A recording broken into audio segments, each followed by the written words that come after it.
Orang Kristen mengklaim bahwa penyaliban Yesus sering didukung oleh Tacitus dan Josephus, tetapi keduanya bukan saksi langsung peristiwa tersebut.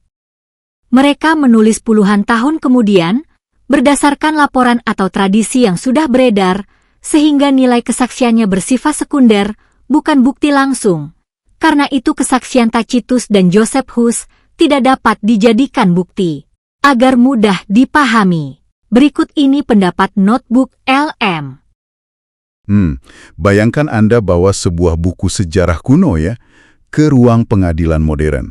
Bukti-bukti yang selama ribuan tahun dianggap sebagai fakta mutlak, tiba-tiba diuji pakai standar interogasi abad 21. Betul, yang dimana nggak ada ruang buat asumsi sama sekali. Nah, iya, nggak ada ruang buat tradisi juga. Jadi pertanyaannya, siapa yang bakal menang? Narasi sejarah yang udah mapan, atau hukum pembuktian forensik yang tanpa ampun? Itu pertanyaan yang berat ya. Sangat. Makanya, selamat datang di penelusuran mendalam kita kali ini. Hari ini kita punya satu dokumen sumber yang mengambil premis provokatif tadi dan menerapkannya ke salah satu peristiwa paling terkenal di sejarah. Penyaliban Yesus? Iya, penyaliban Yesus. Dan teks ini nggak cuma membedah klaim sejarahnya, tapi juga membandingkan argumen apologetika Kristen dengan logika historis. Terus ngasih perspektif teologi Islam sebagai alternatifnya. Jadi penulis dokumen ini tuh bertindak kayak jaksa penuntut yang teliti banget. Dia nggak cuma ngasih opini, tapi ngebangun kasusnya lapis demi lapis. Kayak sidang beneran ya? Betul. Dia mencoba mengadili sejarah kuno pakai standar verifikasi yang sangat ketat. Seolah-olah kita lagi di pengadilan masa kini. Nah, sebelum kita bongkar argumen-argumen brilian dan kontroversial ini, ada satu hal yang sangat krusial untuk saya sampaikan ke Anda yang lagi dengerin. Ini penting banget sih untuk diingat. Iya, karena materi yang kita bedah hari ini menyentuh area keyakinan agama yang sangat dalam, fundamental, dan ya, berpotensi sensitif. Tentu saja. Jadi, mari kita perjelas aturan mainnya dari awal. Kita nggak memihak, kita nggak mendukung, dan kita juga nggak nolak pandangan manapun. Baik dari pihak kiri, kanan, Kristen maupun Islam. Misi kita hari ini murni bedah teks ya. Tepat sekali. Murni membedah apa yang tertulis di dokumen ini, memahami gimana penulisnya merakit argumen, dan menyampaikannya ke Anda secara objektif. Karena peran kita di sini cuma sebagai analis teks dan struktur logika. Kita cuma lihat gimana argumen itu dibangun, bukan nentuin apakah argumen itu benar atau salah di mata Tuhan. Betul. Terus, kenapa sih penelusuran ini bakal menarik banget buat Anda para pembelajar? Karena dokumen ini ngambil apa yang selama ini dianggap fakta sejarah yang udah selesai ya, lalu pakai standar hukum buat ngeruntuhinnya. Ini tuh kayak semacam masterclass buat berpikir kritis. Iya, bener banget. Jadi, mari kita mulai dari argumen pertamanya. Dokumen ini ngajak kita mengadili para saksi dari pihak Romawi. Saksi sejarah ya? Iya, penulis kita ini langsung nyerang pilar utama dari bukti non-Alkitab. Dua nama besar yang sering diajukan, sejarawan Romawi bernama Tacitus dan sejarawan Yahudi Josephus. Nah, kalau kita bicara soal pembelaan iman Kristen atau apologet, mereka sering banget ngeluarin tulisan Tacitus ini sebagai kartu as mereka. Kayak bukti pamungkas gitu. Iya, logikanya gini, mereka bilang, lihat nih, kita punya sejarawan Romawi non-Kristen yang membenarkan kejadian itu. Berarti kasus ditutup dong. Masuk akal sih di permukaan. Tapi penulis teks ini kayak naruh Tacitus di kursi saksi dan mulai interogasi dia habis-habisan. Dan pertanyaan pertama si penulis buat Tacitus ini sederhana banyak. Dia tanya, apakah Anda melihatnya sendiri? Dan jawabannya tentu saja, tidak. Enggak sama sekali. Tacitus itu baru nulis laporannya di awal abad kedua Masehi, sekitar tahun 116. Berarti itu puluhan tahun setelah peristiwa yang katanya terjadi di tahun 30-an Masehi. Nah, jarak waktu ini yang jadi masalah buat si penulis kan? Betul. Apa yang dilakuin teks ini adalah menerapkan standar sejarah yang minta bukti kontemporer dan independen. Kontemporer itu artinya ditulis pas banget waktu kejadiannya berlangsung. Sementara Tacitus nulis hampir 80 tahun kemudian. Iya. Makanya penulis argumen ini bilang kalau laporan Tacitus tuh sangat mungkin cuma gaung dari desas-desus aja, kayak rumor umum di masyarakat waktu itu, bukan investigasi faktual di lapangan. Tapi tunggu sebentar, saya harus ngasih dorongan balik di sini nih. Silakan. Bukannya hampir semua sejarah kuno emang ditulis puluhan atau ratusan tahun setelah kejadian? Kalau kita buang Tacitus cuma gara-gara dia telat nulis, bukannya kita secara logika harus buang semua buku sejarah soal Julius Caesar juga? Pertanyaan bagus. Iya kan? Apa penulis kita ini nggak nuntut standar yang terlalu mustahil buat era kuno? Mereka kan belum punya jurnalisme real time. Nah, si penulis teks ini rupanya sadar ada celah itu, jadi dia bikin satu batasan yang tajam banget. Batasan di mana tuh? Dia berargumen kalau ada perbedaan besar antara memvalidasi peristiwa politik umum kayak perang gitu dengan memvalidasi kepastian biologis dari sebuah kematian.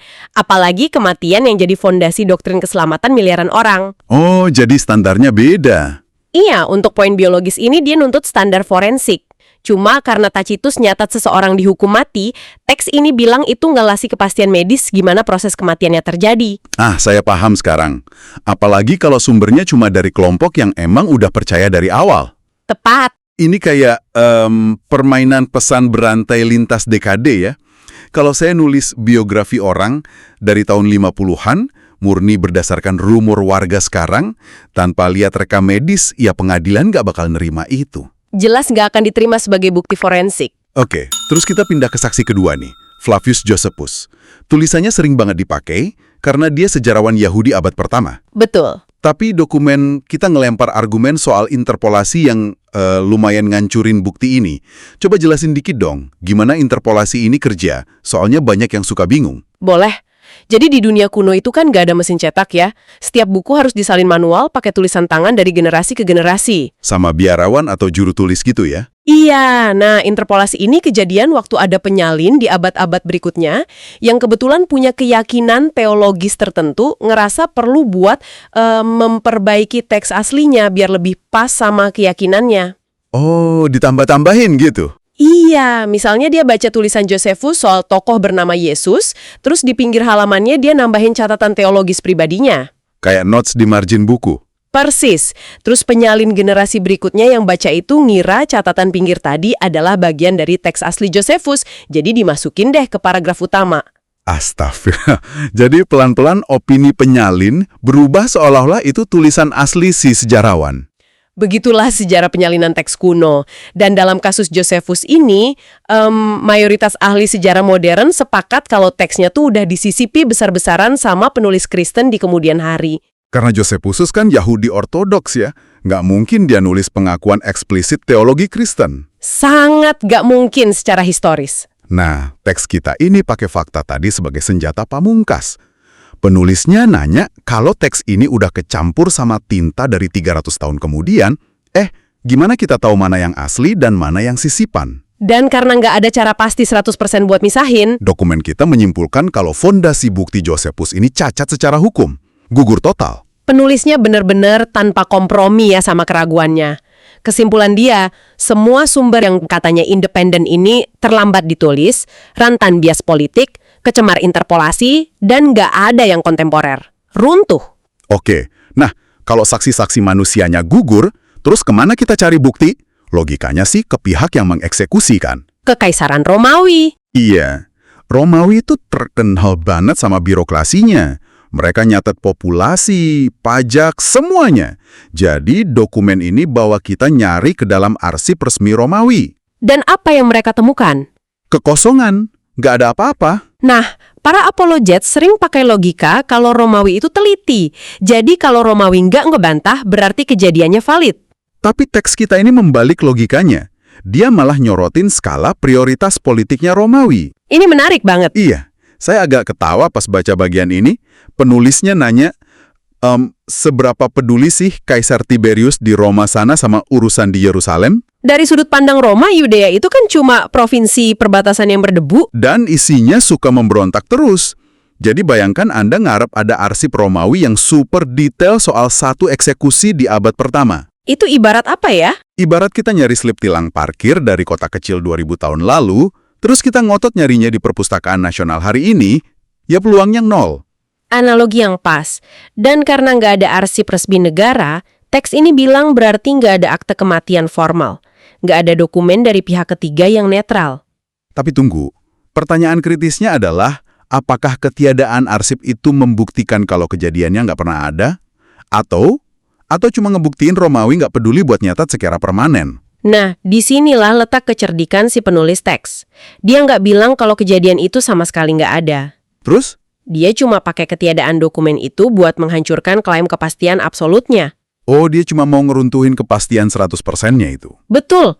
Malah teks ini nyerang metode verifikasi silang yang suka dipakai apologet buat nutupin hilangnya arsip Romawi. Verifikasi silang gimana maksudnya? Jadi apologet sering bilang, oke, arsip Romawi hilang, tapi kita kan punya banyak sumber kuno lain yang ceritanya sama. Bukannya kesamaan cerita dari banyak sumber itu bukti valid. Kalau pakai akal sehat sih iya. Kalau ada 10 orang di satu ruangan nyeritain kejadian yang sama persis, kita pasti cenderung percaya itu nyata. Tapi teks ini membedah gimana penelitian sumber kuno itu bekerja. Gimana kalau 10 orang tadi tuh sebenarnya nggak lihat kejadiannya langsung. Hah? Jadi mereka dapat dari mana? Gimana kalau mereka semua dengar dari satu orang yang sama? Di sejarah, ini disebut ketergantungan tradisi tunggal. Oh, wow. Jadi sumber-sumber itu nggak independen. Penulis satu nyalin dari yang lain, atau semuanya berakar dari satu tradisi lisan di komunitas awal. Jadi secara hukum Anda tuh sebenarnya nggak punya 10 saksi. Anda cuma punya satu cerita yang diulang 10 kali. Tepat. Gila. Jadi kepastian yang selama ini ngebangun dokumen-dokumen itu, menurut penulis kita, cuma ilusi ruang gema aja. Kepastian absolutnya benar-benar runtuh. Dan ini ngebawa kita ke manuver dia selanjutnya. Kenapa dia capek-capek ngeruntuhin tembok kepastian sejarah ini? Karena pas bukti historis netralnya nggak bisa dipastikan secara mutlak, celah keraguan terbuka lebar. Dan lewat celah itulah dia masukin hipotesis teologis alternatif. Gimana tuh transisinya? Dia mindahin ranah perdebatannya dari sejarah ke logika probabilitas. Premisnya gini, kalau sejarah gagal membuktikan secara forensik bahwa Yesus mati di salib, maka secara logika murni, teori bahwa dia selamat itu jadi probabilitas yang sah. persis. Ini tuh bener-bener kayak ngerjain kasus kriminal yang udah dingin atau cold case ya. Pas bukti forensiknya hilang, narasi resminya jadi rapuh. Nah, disitulah teori alternatif yang tadinya dianggap nggak mungkin, tiba-tiba jadi masuk akal secara deduktif. Dan dia pakai argumen probabilitas ini buat memvalidasi narasi teologi Islam kan? Iya, dalam Islam ada keyakinan kalau penyaliban itu memang terjadi, ada buktinya, ada salibnya, tapi ada pergantian identitas. Seseorang diserupakan dengan Yesus gitu ya? Betul, orang lain yang disalib, sementara Yesus diselamatkan oleh Tuhan. Biar jelas buat yang lagi dengerin nih, teks ini nggak bilang Romawi nggak nyalib siapa-siapa hari itu. Semuanya ada, prajuritnya ada. Yang dibantah itu identitas biologis korban disalib itu.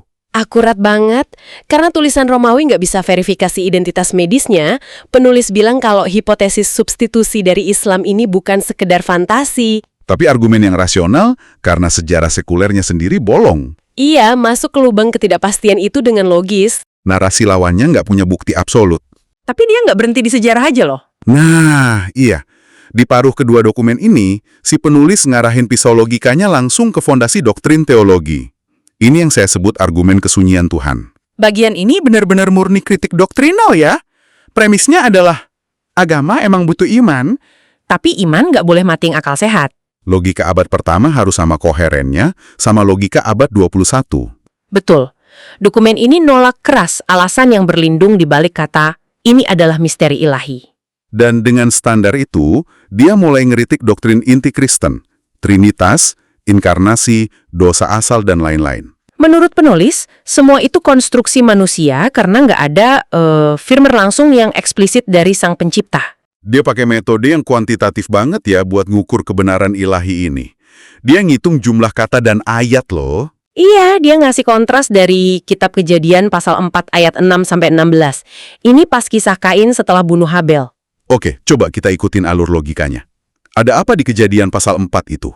Teks itu nyatet kalau Tuhan ngeluangin waktu berfirman sampai 11 ayat secara langsung buat negur si Kain. 11 ayat buat urusan satu orang pembunuh? Iya, yang sama penulis dianggap masalah sepele kalau dibandingin sama keselamatan seluruh umat manusia. Terus dia bandingin 11 ayat itu sama apa? Sama jumlah ayat di mana Tuhan secara langsung dan eksplisit mendefinisikan konsep Trinitas. Dan hasil hitungannya? 0. Nggak ada sama sekali. Sama sekali nggak ada pernyataan literal soal itu. Penulisnya menggugat secara logika nih. Kenapa Tuhan mau ngomong panjang lebar sampai 11 ayat buat satu orang, tapi nggak ninggalin satu ayat pun yang secara gamblang jelasin Trinitas? Padahal itu syarat keselamatan kekal kan, menurut doktrinnya? Saya ada analogi buat ini. Ini tuh persis kayak Anda baca kontrak kerja. Dokumen ini seolah nanya, kalau nama jabatan dan gaji Anda nggak tertulis hitam di atas putih secara rinci, apa Anda mau tanda tangan? Iya, pasti nolak lah. Penulis teks kuno ini nuntut kejelasan harfiah yang sama. Dia nuntut gaji dan jabatan doktrin ini tertulis tanpa perlu nebak-nebak interpretasi. Analogi kontrak kerja itu pas banget nangkep jiwa deduktifnya. Dan dia nambahin satu statistik lagi. Apa tuh? Di Perjanjian Lama, Tuhan mendeklarasikan eksistensinya pakai kalimat "Akulah Tuhan", itu hampir 200 kali. Ratusan kali ya, sangat eksplisit. 1000 bahasa. Nggak ada deklarasi, akulah Tuhan dalam wujud manusia gitu? Nggak ada dari mulut tokoh utamanya, makanya disebut kesunyian Tuhan. Dan dari kontras logis ini, penulis nyimpulin kalau milih teologi Islam yang jaga keesaan absolut tanpa inkarnasi, itu satu-satunya pilihan rasional yang waras secara logika. Jelas, mereka percaya sama yang namanya wahyu progresif. Tuhan komunikasi lewat sejarah, mujizat, pengorbanan, tindakan berbicara lebih keras dari definisi teks. Tapi penulis kita menolak pendekatan progresif ini dan narik semuanya balik ke standar hitam putih tadi. Menarik banget gimana asumsi soal cara Tuhan berbicara itu menentuin kesimpulan akhir seseorang. Iya, dan ini ngebawa kita ke gambaran besar penelusuran kita. Kita udah lihat gimana dokumen ini dibangun dengan sangat terstruktur. Mulai dari ngebongkar fondasi sejarah, mendiskualifikasi Tacitus dan Josephus, pakai standar saksi mata dan interpolasi. Terus nunjukin kosongnya arsip Romawi dan pakai teori tradisi tunggal buat matahin klaim dokumen forensik yang sempurna. Lewat lubang ketidakpastian itu, dia masukin hipotesis substitusi Islam secara logis. Dan terakhir, dia main matematika ayat suci, nuntut keadilan komparatif antara 11 ayat buat Kain dan 0 ayat buat Trinitas. Ini demonstrasi luar biasa ya, gimana logika dan sejarah dipakai bukan cuma buat nyari fakta masa lalu, tapi jadi alat buat memvalidasi keyakinan masa kini. Sangat presisi. Nah, buat Anda yang dengerin, kenapa memahami dokumen kayak gini itu penting? Karena ini melatih pikiran kita buat ngenalin kalau kesimpulan apapun sering banget dibangun di atas standar pembuktian yang emang udah dipilih sendiri sama penulisnya. Belajar masuk ke cara pandang orang lain tanpa kehilangan identitas kita sendiri, itu inti kecerdasan kritis yang sejati. Betul sekali. Sekali lagi, kita tegaskan komitmen kita ya. Kita cuma bedah struktur logika teks ini. Mengagumi argumennya bukan berarti mengklaim kebenaran absolut atas argumen itu. Ruang sidangnya ada di kepala Anda masing-masing. Setuju. Dan sebelum kita pisah, saya mau ninggalin satu pemikiran provokatif buat Anda kunyah-kunyah hari ini. Boleh. Apa sejarah kuno itu nyata? Atau pada akhirnya, cuma sekumpulan bayangan masa lalu yang kita sepakati bareng-bareng buat kita sebut sebagai fakta? Terima kasih udah gabung di penelusuran mendalam kita kali ini. Teruslah baca teks sulit, terus bertanya sampai ke akar. Dan yang terpenting, teruslah berpikir kritis. Sampai jumpa.